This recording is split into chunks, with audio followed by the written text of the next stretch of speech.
Seaweeds, some of the newest additions to Don't Starve Together that may just be the most dangerous horde mob in the entire game. They spew goo, are quite a load of barnacles at times, and lead to a unique set of foods, weapons, and crafts all around, to be honest. Also, each different variant does indeed have something different going for it, which was even unpronounced to me. So, let's go out and find them and smoke them the moment we do, right? Wrong. Oh, so very wrong, everyone. Seaweeds are the type of mob that in the event you hit one, the rest are going to take the utmost offense and want nothing but to murder your face off. And murder you they shall, because their projectiles not only deal a whopping 68 damage to the player, if you happen to dodge them, they puncture your boat each and every time they hit. So you're kind of unsafe no matter what you do. So no, with seaweeds, we are gonna have to be way smarter than this. But hold up, Beard, you didn't even tell us where to actually find these things. Where are seaweeds? Great question, friend. And the answer is the rough oceans of your worlds. Seaweeds can spawn in groups of 8 to 15 in total, and while they are limited to rough waters, yes, world generation is gonna differ for everyone, so you might find some way closer to land than others. So, just set sail and get to weeding them out. No, seriously. For you see, we could just click and harvest the barnacles from these guys whenever we wish, but that will also wake them all up and kill ya dead. So, if we wait until the cover of night to use a razor on the base of the seaweeds, we can obtain up to 3 barnacles depending on their growth time, of course. If left alive, the seaweed will see said barnacles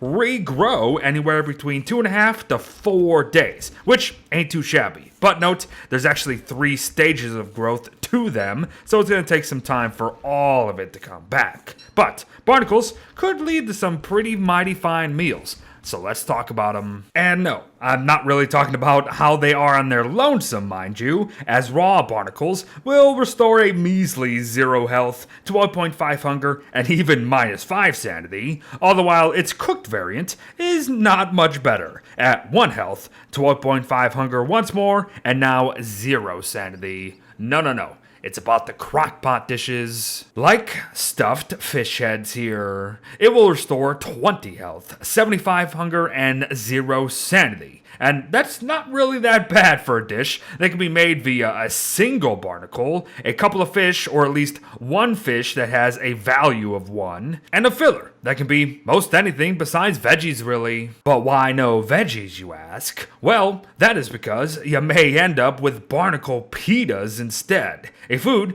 that will restore the same 20 health, along with 37.5 hunger and 5 sanity this time around. Is it certainly a simpler recipe, as the fillers can be most anything, including the very same veggies you use to make it? Sure, absolutely. But is it the best choice? Nope. In fact, if it were me, I would just go for stuffed fish heads every single time. However, there are some more recipes you should know about, like barnacle linguine here. 2 barnacles and 2 veggies alone whips up a dish that will restore 10 health, 75 hunger, and 20 sanity, which is truly not bad, all things considered. These barnacle recipes are all quite straightforward, which is very nice. Well, perhaps not all the recipes, considering the barnacle nigiri, but still, they are pretty darn good regardless. Toss together a single barnacle, a kelp frond, an egg, and a filler of your choice for 40 health,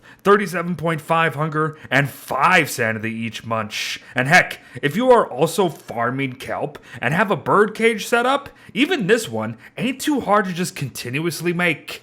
That's worth noting. But back to the main event for a moment, folks. What happens when the murder juices are flowing and we actually want to kill these things, but we don't really know how to do it because they're so dang dangerous to fight together? It's simple. Just become Mr. Sandman and murder their dreams. Just like using the razor on them at night, killing them individually while they sleep keeps you and your boat incredibly safe and nets you whatever barnacles may be on them still.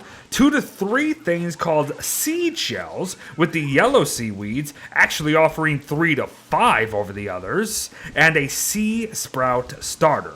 Not bad. And again, the one you're hitting is not even gonna wake up half the time, and that's just glorious. Now, these seed shells are a rare addition to the ranged combat of this game, and deal decent damage, I suppose, all the while having a slight area of effect impact to boot. Plus, they will stun smaller mobs like birds and rabbits, which can be useful in catching them otherwise. It's still kind of a shame that they don't actually deal more damage, as I feel that ranged combat really needs help in this game, but they're neat nonetheless. Sea sprouter starts can be planted on any sea stack of your choosing in order to begin the process of not only growing more barnacles, but also a brand new seaweed as well. And after 2 days, a new sprout will appear, indicating such a seaweed growth, and the barnacles themselves will begin to spawn every 2.5 to 4 days following that, up to 3 in total once more, mind you. So again, it's gonna take some time. But let us say that a sprout has all 3 barnacle growth stages to it. Come a full moon then, the actual seaweed will be born, and we can start the entire process over again.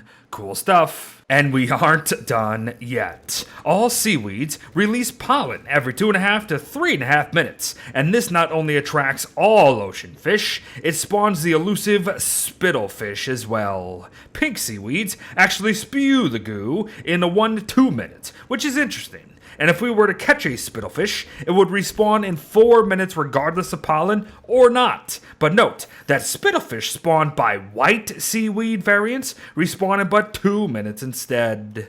But spittlefish themselves are used in 2 crafts, the fire pump and Wigfrid's new fireproof falsetto.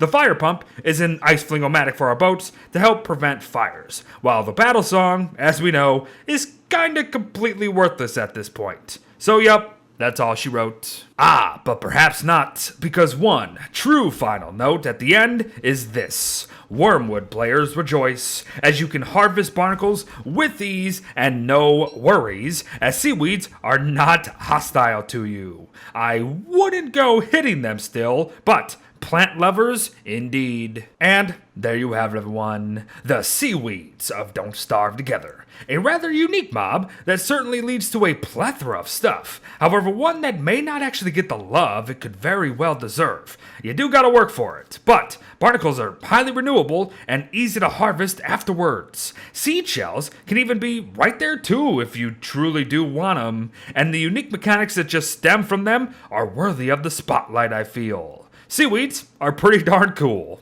But thanks for watching, folks. Well wishes to all. Beware the weed. And I'll see ya in the next one. Bye-bye.